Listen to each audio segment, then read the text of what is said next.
पाठ 3 ग्रामीण क्षेत्र पर शासन चलाना। कंपनी दीवान बन गई। 12 अगस्त 1765 को मुगल बादशाह ने ईस्ट इंडिया कंपनी को बंगाल का दीवान तैनात किया। इस बात की पूरी संभावना है कि यह घटना मुट्ठी भर अंग्रेजों और हिंदुस्तानियों की मौजूदगी में रॉबर्ट क्लाइव के तंबू में घटी होगी। यहाँ चित्र 1 दिया है। 1765 में रॉबर्ट क्लाइव मुगल बादशाह से बिहार और उड़ीसा की दीवानी ग्रहण करते हुए इसमें दिखाए गए हैं। इस चित्र में इस घटना को एक भव्य समारोह के रूप में दिखाया गया है। यह चित्र उस चित्रकार ने बनाया है जिसे रॉबर्ट क्लाइव ने अपने जीवन की यादगार घटनाओं को चित्रित करने का जिम्मा सौंपा था। बंगाल की दीवानी हाथ आ जाना अंग्रेजों के लिए निश्चय ही एक बड़ी घटना थी। दीवान के तौर पर कंपनी अपने नियंत्रण वाले भूभाग के आर्थिक मामलों की मुख्य शासक बन गई थी। अब उसे अपनी जमीन का शासन चलाने और आमदनी को व्यवस्थित करने का रास्ता ढूंढना था। इसके लिए उसे एक ऐसा रास्ता ढूंढना था जिससे कंपनी के बढ़ते खर्चों को पूरा करने के लिए काफ़ी आमदनी जुटाई जा सके। व्यापारिक कंपनी के नाते उसे यह ख्याल भी रखना था कि वह अपनी ज़रूरत की चीज़ें खरीदती बेचती रहे। समय के साथ कंपनी को यह भी समझ में आने लगा कि उसे सावधानी के साथ आगे बढ़ना होगा। बाहरी ताकत होने की वजह से उसे उन लोगों को भी शांत रखना था जो गांव देहात में पहले शासन चला चुके थे और जिनके पास अभी भी काफ़ी ताकत और सम्मान था। ऐसे जो लोग स्थानीय सत्ता में रह चुके थे उन्हें नियंत्रित करना तो ज़रूरी था, लेकिन उन्हें खत्म नहीं किया जा सकता था। ये काम कैसे हो? इस अध्याय में हम देखेंगे कि कंपनी ने ग्रामीण इलाकों को उपनिवेश कैसे बनाया, आय के संसाधन कैसे जुटाए, लोगों के अधिकार किस तरह तय किए और मनमाफिक फसलों की खेती कैसे कराई। कंपनी की आमदनी। कंपनी दीवान तो बन गई थी लेकिन अभी भी खुद को एक व्यापारी ही मानती थी। कंपनी भारी भरकम लगान तो चाहती थी लेकिन उसके आकलन और वसूली की कोई नियमित व्यवस्था करने में हिचकिचा रही थी। उसकी कोशिश यही थी कि वह ज़्यादा से ज़्यादा राजस्व हासिल करे और कम से कम कीमत पर बढ़िया सूती और रेशमी कपड़ा खरीदे। इसी कारण 5 साल के भीतर बंगाल में कंपनी द्वारा खरीदी जाने वाली चीज़ों का कुल मूल्य 2 गुना हो चुका था। 1865 से पहले कंपनी ब्रिटेन से सोने और चांदी का आयात करती थी और इन चीज़ों के बदले सामान खरीदती थी। अब बंगाल में इकट्ठा होने वाले पैसे से ही निर्यात के लिए चीज़ें खरीदी जा सकती थी। जल्दी यह जाहिर हो गया कि बंगाल की अर्थव्यवस्था एक गहरे संकट में फंसती जा रही है। कारीगर गांव छोड़कर भाग रहे थे क्योंकि उन्हें बहुत कम कीमत पर अपनी चीज़ें कंपनी को जबरन बेचनी पड़ती थी। किसान अपना लगान नहीं चुका रहे थे, कारीगरों का उत्पादन गिर रहा था और खेती चौपट होने की दिशा में बढ़ रही थी। 1770 में पड़े अकाल ने बंगाल में 1 करोड़ लोगों को मौत की नींद सुला दिया। इस अकाल में लगभग 1/3 आबादी समाप्त हो गई। यह चित्र 2 दिया है। बंगाल स्थित मुर्शिदाबाद का एक साप्ताहिक हाट। ग्रामीण इलाकों के किसान और कारीगर अपनी चीज़ें बेचने और ज़रूरत की चीज़ें खरीदने के लिए नियमित रूप से बाज़ारों में आते थे। आर्थिक संकट के समय इन बाज़ारों पर बहुत बुरा असर पड़ता था। खेती में सुधार की ज़रूरत। अगर अर्थव्यवस्था संकट में थी तो क्या कंपनी अपनी राजस्व आय के बारे में आश्वस्त रह सकती थी? कंपनी के ज़्यादातर अफसरों को यह लगने लगा था कि ज़मीन में निवेश करना और खेती में सुधार लाना ज़रूरी है। यह काम किस तरह किया जा सकता था? इस सवाल पर 2 दशकों तक बहस चली। आखिरकार कंपनी ने 1793 में स्थायी बंदोबस्त लागू किया। इस बंदोबस्त की शर्तों के हिसाब से राजाओं और ताल्लुकेदारों को जमींदारों के रूप में मान्यता दी गई। उन्हें किसानों से लगान वसूलने और कंपनी को राजस्व चुकाने का जिम्मा सौंपा गया। उनकी ओर से चुकाई जाने वाली राशि स्थायी रूप से तय कर दी गई थी। इसका मतलब यह था कि भविष्य में कभी भी उसमें इजाफा नहीं किया जाता था। अंग्रेजों को लगता था कि इससे उन्हें नियमित रूप से राजस्व मिलता रहेगा और जमींदारों को जमीन में सुधार के लिए खर्च करने का प्रोत्साहन मिलेगा। उन्हें लगता था कि क्योंकि राज्य की ओर से राजस्व की मांग बढ़ने वाली नहीं थी, इसलिए जमींदार बढ़ते उत्पादन से फायदे में रहेंगे। यह चित्र 3 दिया है चार्ल्स कॉर्नवालिस का। जिस समय स्थायी बंदोबस्त लागू किया गया उस समय कॉर्नवालिस भारत के गवर्नर जनरल थे। समस्या। मगर स्थायी बंदोबस्त ने भी समस्या पैदा कर दी। कंपनी के अफसरों ने पाया कि अभी भी जमींदार जमीन से सुधार के लिए खर्चा नहीं कर रहे थे।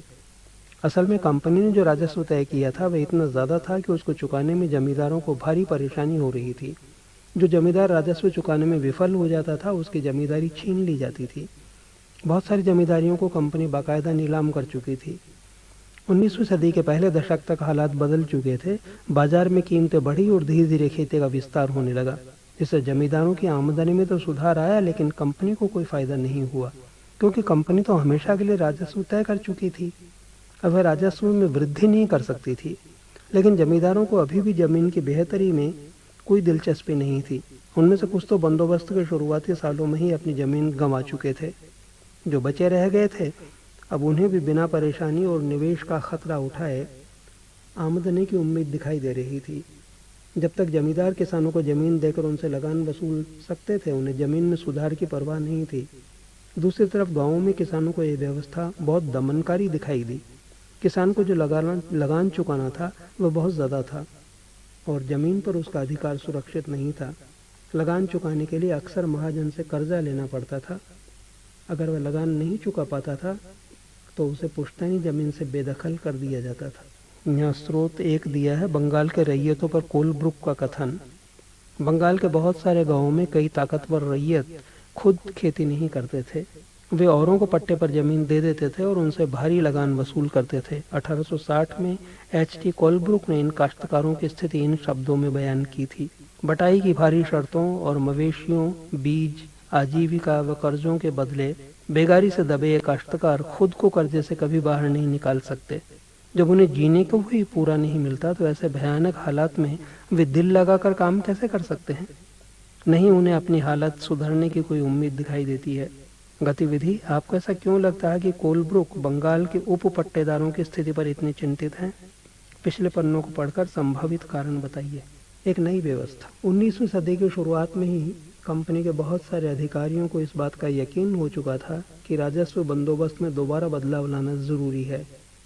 जब कंपनी को शासन और व्यापार के अपने खर्चे चलाने के लिए और पैसे की जरूरत हो तो वह स्थायी रूप से राजस्व तय करके काम कैसे चला सकती है?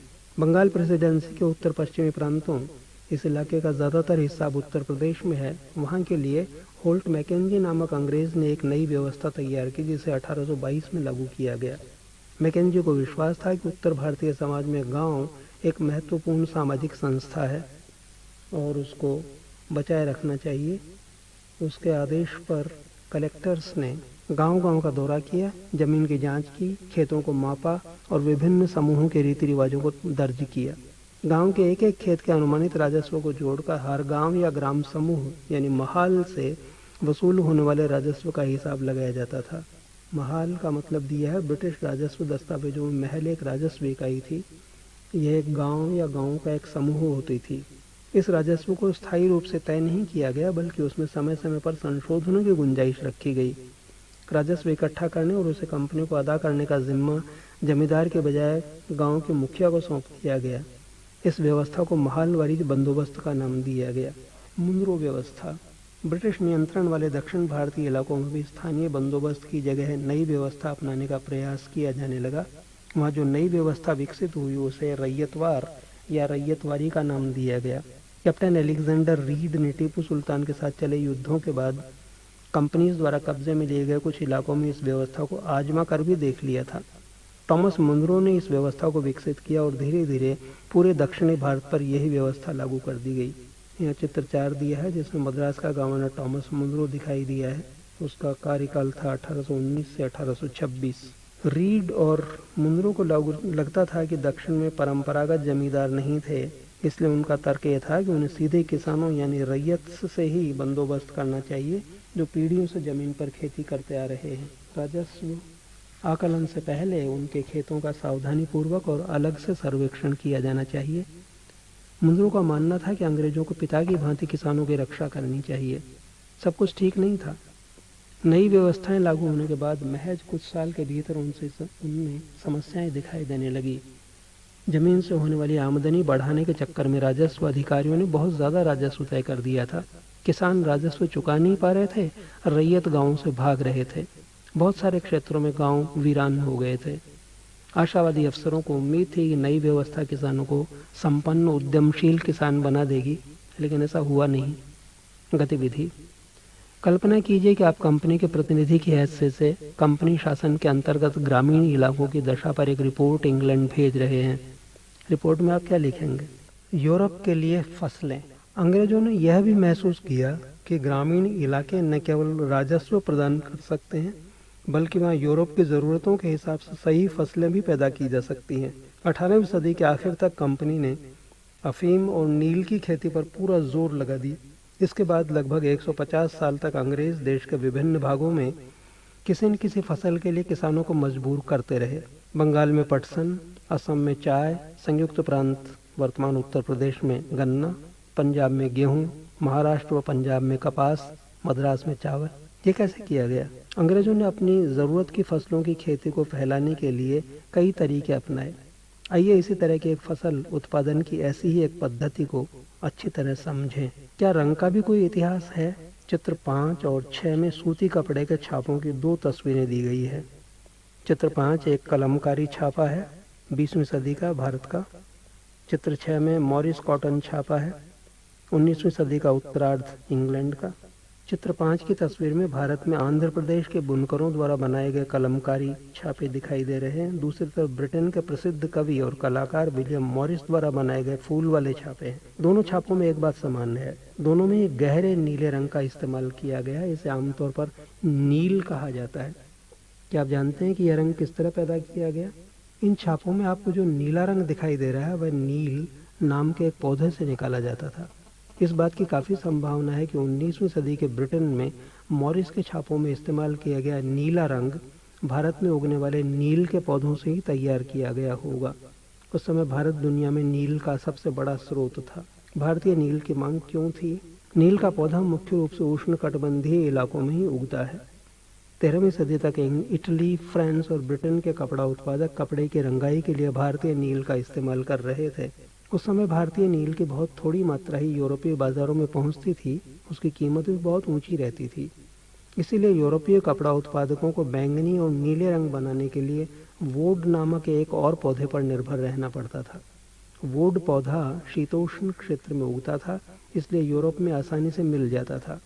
उत्तरी इटली, दक्षिणी फ्रांस व जर्मनी और ब्रिटेन के कई हिस्सों में पौधा उगता था। नील के साथ प्रतिस्पर्धा से परेशान यूरोप के वुड उत्पादकों ने अपनी सरकारों पर दबाव डाला कि वे नील के आयात पर पाबंदी लगा दें, मगर कपड़े को रंगने वाले तो नील को ही पसंद करते थे।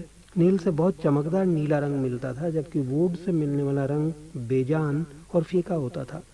17वीं सदी तक आते आते यूरोपीय कपड़ा उत्पादकों ने नील के आयात पर लगी पाबंदी में ढील देने के लिए अपनी सरकारों को राजी कर लिया। कैरिबियाई द्वीप समूह स्थित सेंट डोमिंगो में फ्रांसीसी, ब्राज़ील में पुर्तगाली, जमैका में ब्रिटिश और वेनेजुएला में स्पेनिश लोग नील की खेती करने लगे। उत्तरी अमेरिका के बहुत सारे भागों में नील के बागान सामने आ गए थे। बागान एक विशाल खेत जिस पर बागान मालिक बहुत सारे लोगों से जबरन काम करवाता था। कॉफ़ी, गन्ना, तंबाकू, चाय और कपास आदि के विषय में बागानों का जिक्र किया जाता है। 18वीं शताब्दी के आखिर तक भारतीय नील की मांग और बढ़ गई। ब्रिटेन में औद्योगिकरण का युग शुरू हो चुका था और उसके कपास उत्पादन में भारी इजाफा हुआ। अब कपड़ों के रंगाई की मांग और तेजी से बढ़ने लगी। जब नील की मांग बढ़ी, उसी दौरान वेस्ट इंडीज और अमेरिका से मिलने वाली आपूर्ति अनेक कारणों से बंद हो गई। 1783 से 1789 के बीच दुनिया का नील उत्पादन आधा रह गया था। ब्रिटेन के अंग्रेज अब नील की आपूर्ति के लिए बेचैनी से किसी और स्रोत की तलाश कर रहे थे।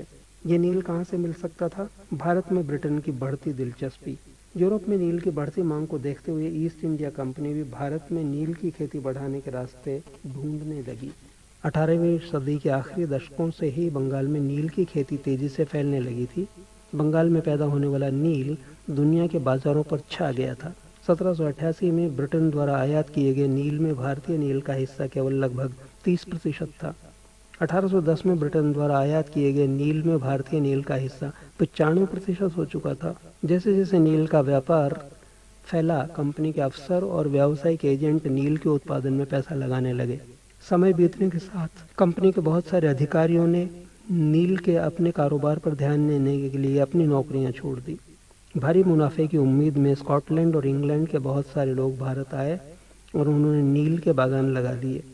जिनके पास नील की पैदावार के लिए पैसा नहीं था, उन्हें कंपनी और नए नए बैंक कर्जा देने को तैयार रहते थे। नील की खेती कैसे होती थी? नील की खेती के 2 मुख्य तरीके थे, निज और रैयती। निज खेती की व्यवस्था में बागान मालिक खुद अपनी जमीन में नील का उत्पादन करते थे। या तो वह जमीन खरीद लेते थे या दूसरे जमींदारों से जमीन भाड़े पर ले लेते थे और मजदूरों को काम पर लगाकर नील की खेती करवाते थे। चित्र 7 यहाँ दिया है। सेंट डोमिंगो में गुलामों की बगावत, अगस्त 1791, जनवरी। स्कुहेदोत्स्की का चित्र है। 18वीं सदी में फ्रांसीसी बागान मालिकों ने कैरिबियाई द्वीप समूह में स्थित फ्रांसीसी उपनिवेश सेंट डोमिंगो में नील और चीनी का उत्पादन शुरू किया। इन बागानों में काम करने वाले अफ्रीकी गुलाम 1791 में बगावत पर उतर आए। गुलाम का अर्थ है ऐसा व्यक्ति जो किसी दास स्वामी की संपत्ति होता है। गुलाम के पास कोई आज़ादी नहीं होती, उसे अपने मालिक के लिए काम करना होता है।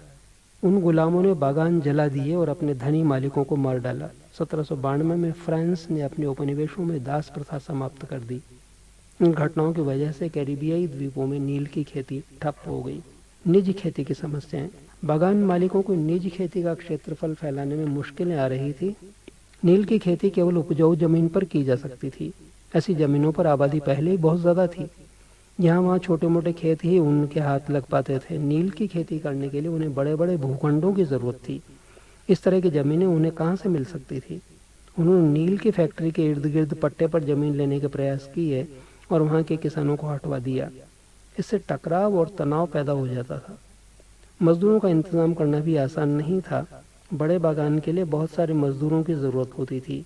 मजदूरों की ज़रूरत भी सबसे ज़्यादा उसी समय होती थी जब किसान धान की खेती में व्यस्त रहते थे। बड़े पैमाने पर निजी खेती के लिए बहुत सारे हल बैलों की भी ज़रूरत थी। 1 बीघा नील की खेती के लिए 2 हल चाहिए होते थे। बीघा जमीन की एक माप है। ब्रिटिश शासन से पहले बीघे का आकार अलग अलग होता था। बंगाल में अंग्रेजों ने इसका क्षेत्रफल करीब 1/3 एकड़ तय कर दिया था। हलों को खरीदना और उनका रखरखाव एक बड़ी समस्या थी। किसानों से भी हल नहीं मिल सकते थे।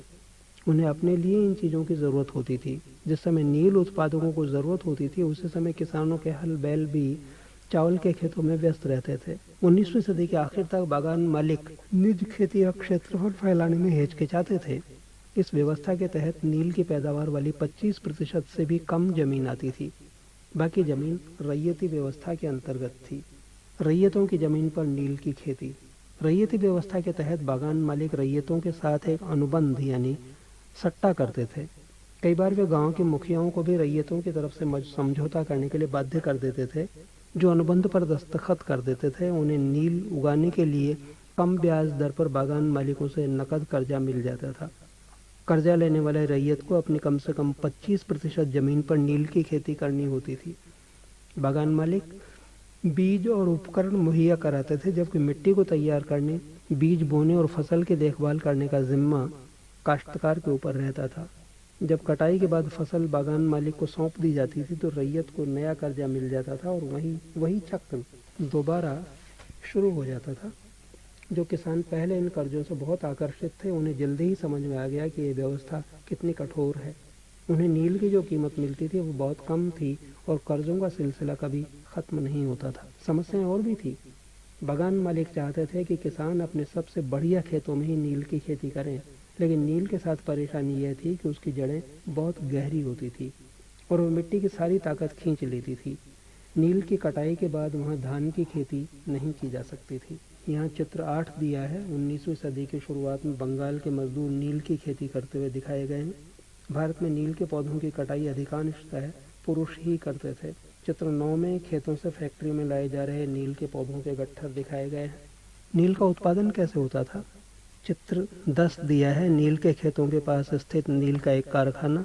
विलियम सिम्पसन का चित्र है, सन 1863 का।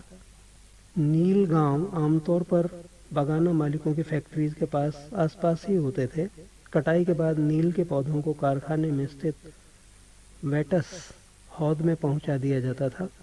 रंग बनाने के लिए 3 या 4 कुंडों की जरूरत पड़ती थी। प्रत्येक हौद का अलग काम था। नील के पौधों से पत्तियों को तोड़कर पहले एक कुंड में गर्म पानी में कई घंटों तक डुबोया जाता था। इस हौद को किण्वन या स्टीपर कुंड कहा जाता था। जब पौधे किण्वित हो जाते थे तो द्रव्य में बुलबुले उठने लगते थे। अब सड़ी हुई पत्तियों को निकाल दिया जाता था और द्रव्य को एक और हौद में छान दिया जाता था। दूसरा हौद पहले हौद के ठीक नीचे होता था। दूसरे हौद यानी पीटर वॉट में इस घोल को लगातार हिलाया जाता था और पेडल्स से खंगाला जाता था। जब यह द्रव्य हरा और उसके बाद नीला हो जाता था तो हौद में चूने का पानी डाला जाता था। धीरे धीरे नील की पपड़ियाँ नीचे जम जाती थी और ऊपर साफ द्रव्य निकल आता था। द्रव्य को छानकर अलग कर लिया जाता था और नीचे जमी नील की गाद यानी नील के लुगदी को दूसरे कुंड निथारण कुंड में डाल दिया जाता था। इसके बाद उसे निचोड़कर बिक्री के लिए सुखा दिया जाता था। चित्र 11 दिया है, नील के पौधों को हौद तक औरतें ही ढोकर लाती थी, ऐसा दिखाते हुए। चित्र 12, हौद में घोल हिलाने वाला। यहाँ खड़ा नील मजदूर हौद में पड़े घोल को हिलाने के लिए इस्तेमाल होने वाला पैडल लिए खड़ा है। इन मजदूरों को 8 घंटे से भी ज़्यादा समय तक कमर तक भरे नील के घोल में खड़े रहना पड़ता था। चित्र 13 दिया है, यहाँ बिक्री के लिए नील तैयार है। यहाँ आप उत्पादन की आखिरी अवस्था को देख सकते हैं। दबाकर सांचों में डाल दी गई नील की लुगदी को काटकर मजदूर उन पर मुहर लगा रहे हैं। पीछे वाले हिस्से में एक मजदूर इन टुकड़ों को सुखाने के लिए ले जा रहा है। वाट एक किण्वन अथवा संग्रहण पात्र होता है। नील विद्रोह और उसके बाद मार्च 1859 में बंगाल के हजारों रैयतों ने नील की खेती से इनकार कर दिया। जैसे जैसे विद्रोह फैला, रैयतों ने बागान मालिकों को लगान चुकाने से भी इनकार कर दिया। वे तलवार, भाले और तीर कमान लेकर नील की फैक्ट्रीज पर हमला करने लगे। औरतें अपने बर्तन लेकर लड़ाई में कूद पड़ी। बागान मालिकों के लिए काम करने वालों का सामाजिक बहिष्कार कर दिया गया। बागान मालिकों की तरफ से लगान वसूली के लिए आने वाले गुमाश्ता एजेंट्स की पिटाई की गई। रैयतों ने कसम खा ली कि न तो वे नील की खेती के लिए कर्जा लेंगे और न ही बागान मालिकों के लठियालों यानी लाठीधारी गुंडों से डरेंगे। नील के किसान चुप बैठने को तैयार नहीं थे। क्यों? उन्हें बगावत की ताकत कहाँ से मिली? इसमें कोई शक नहीं कि नील की खेती अत्यंत दमनात्मक थी, लेकिन वे लोग दबे होते हैं जो लोग दबे होते हैं वे हमेशा बगावत नहीं करते। ऐसा कभी कभी ही होता है। 1859 में नील रैयतों को लगा कि बागान मालिकों के खिलाफ बगावत में उन्हें स्थानीय जमींदारों और मुखियाओं का भी समर्थन मिल सकता है। बहुत सारे गांवों में जिन मुखियाओं से नील के अनुबंधों पर जबरन दस्तखत कराए गए थे, उन्होंने नील किसानों को इकट्ठा किया और लठियालों के साथ आमने सामने की लड़ाई लड़ी। कई स्थानों पर रैयतों को बगावत के लिए उकसाते हुए खुद जमींदार गांव-गांव घूमने लगे। जमींदार इस बात से परेशान थे कि बागान मालिकों की ताकत बढ़ती जा रही थी और बागान मालिक जबरन लंबे समय के लिए उनसे जमीन ले लेते थे। नील के किसानों को यह भी लग रहा था कि अंग्रेजी सरकार भी संघर्ष में उनका साथ देगी। 1857 की बगावत के बाद ब्रिटिश सरकार एक और व्यापक विद्रोह के खतरे से डरी हुई थी। जब नील की खेती वाले जिलों में एक और बगावत की खबर फैली तो लेफ्टिनेंट गवर्नर ने 1859 की सर्दियों में इलाके का दौरा किया। रैयतों को लगा कि सरकार उनकी दुर्दशा से परेशान है। बरसात में मजिस्ट्रेट एशले ईडन ने एक नोटिस जारी किया जिसमें कहा गया था कि रैयत को नील के अनुबंध मानने के लिए मजबूर नहीं किया जाएगा। इस नोटिस के आधार पर लोगों में यह खबर फैल गई कि रानी विक्टोरिया ने नील की खेती न करने का हुक्म दे दिया है। ईडन किसानों को शांत करने और विस्फोटक स्थितियों को नियंत्रित करने की कोशिश कर रहे थे। उसकी कार्रवाई को किसानों ने अपने विद्रोह का समर्थन मान लिया। जैसे जैसे विद्रोह फैला, कलकत्ता के पढ़े लिखे लोग भी नील जिलों की ओर चल पड़े। उन्होंने रैयतों की दुर्दशा, बागान मालिकों की जोर जबरदस्ती और अत्याचारी नील व्यवस्था के बारे में लिखा। इस बगावत से परेशान सरकार को बागान मालिकों की रक्षा के लिए सेना बुलानी पड़ी। नील उत्पादन व्यवस्था की जांच करने के लिए एक नील आयोग भी बना दिया गया। इस आयोग ने बागान मालिकों को दोषी पाया, जोर जबरदस्ती के लिए उनकी आलोचना की। आयोग ने कहा कि नील की खेती रैयतों के लिए फायदे का सौदा नहीं है। आयोग ने रैयतों से कहा कि वे मौजूदा अनुबंधों को पूरा करें, लेकिन आगे से वे चाहे तो नील की खेती बंद कर सकते थे। इस बगावत के बाद बागानों में नील का उत्पादन धराशायी हो गया। इसके बाद बागान मालिक बिहार पर ध्यान देने लगे। 19वीं सदी के आखिर में कृत्रिम रंगों का निर्माण होने लगा था। इससे उनका व्यवसाय भी बुरी तरह प्रभावित हुआ। फिर भी वे उत्पादन फैलाने में सफल रहे। जब महात्मा गांधी दक्षिण अफ्रीका से लौटे तो बिहार के एक किसान ने उन्हें चंपारण आकर नील किसानों की दुर्दशा को देखने का न्योता दिया। 1917 में महात्मा गांधी का यह दौरा नील बागान मालिकों के खिलाफ चंपारण आंदोलन की शुरुआत थी। स्रोत 2 यहाँ पर दिया है। नील गांव का एक गीत। संघर्ष के क्षणों में लोग एक दूसरे का उत्साह बढ़ाने और सामूहिकता का भाव पैदा करने के लिए अक्सर गीत गाते हैं। इस तरह के गीतों से हमें उनकी भावनाओं का पता चलता है। नील विद्रोह के दौरान बंगाल के निचले इलाकों में से बहुत सारे गीत सुनाई देते थे। इनमें से एक गीत इस प्रकार था। मौला हाथी के बागान, मालिक की लंबी लंबी लाठियां दूर इकट्ठी पड़ी है। कोलकाता के बाबू उस बड़ी लड़ाई को देखने के लिए नावों के जरिए पहुंच चुके हैं। इस बार तो सभी रैयत तैयार हैं, वे चुपचाप मार नहीं सहेंगे। वे बिना लठियालों का मुकाबला किए अपनी जान नहीं गंवाएंगे। यहाँ स्रोत 3 दिया है। भीख मांग लूंगा परंतु नील नहीं उगाऊंगा। चांदपुर थाना हरदी के एक नील काश्तकार हाजी मुल्ला से मंगलवार 5 जून 1860 को नील आयोग के सदस्यों ने बात की। हाजी मुल्ला ने कुछ सवालों के जवाब इस तरह दिए। WS सीटन कार, नील आयोग के अध्यक्ष, क्या अब तुम नील की खेती के लिए तैयार हो? अगर नहीं तो किस तरह की शर्तों पर खेती करना चाहोगे? हाजी मुल्ला, मैं नील उगाने को तैयार नहीं हूँ। मुझे नहीं पता कि कोई भी नई शर्तें मुझे संतुष्ट कर सकती हैं। श्री साले, क्या तुम 1 रुपया प्रति बंडल की कीमत पर भी खेती नहीं करना चाहते? हाजी मुल्ला, नहीं, मैं नहीं करूँगा। नील उगाने के बजाय मैं कहीं और चला जाऊँगा। भीख मांग लूँगा परंतु नील नहीं उगाऊँगा। नील आयोग रिपोर्ट खंड 2 सबूतनामा पृष्ठ 67 पर यह लिखा है। गतिविधि, कल्पना कीजिए कि आप नील आयोग के सामने गवाही दे रहे हैं। WS सीटन कार आपसे पूछते हैं, रैयत किस सूरत में नील की खेती कर सकते हैं? आपका जवाब क्या होगा? वेस्ट इंडीज में नील उत्पादन, यह अन्यत्र का दिया है। 18वीं सदी की शुरुआत में एक फ्रांसीसी मिशनरी जोंग बैप्टिस्ट लबात ने कैरिबियाई द्वीपों का दौरा किया और इस इलाके के बारे में विस्तार से लिखा। ये तस्वीर चित्र 14 है। कैरिबियाई द्वीप समूह स्थित बागानों में नील का उत्पादन के बारे में है। एक पुस्तक से ली गई है। इस तस्वीर में यहाँ के फ्रांसीसी बागानों में नील उत्पादन के सारे चरणों को दर्शाया गया है। बाएं सिरे पर आप देख सकते हैं कि गुलाम मजदूर नील के पौधों को सेटलर वॉट में डाल रहे हैं। एक और मजदूर एक मशीनी चरखे से घोल को घुमा रहा है, दाएं से दूसरा। 2 मजदूर नील की लुगदी को बोरों में भरकर सुखाने के लिए ले जा रहे हैं। अगले हिस्से में 2 मजदूर नील की लुगदी को मिलाकर सांचों में डालने के लिए तैयार कर रहे हैं। तस्वीर के बीचों बीच बागान मालिक ऊंची जगह खड़े होकर सारे गुलामों पर नजर रख रहा है।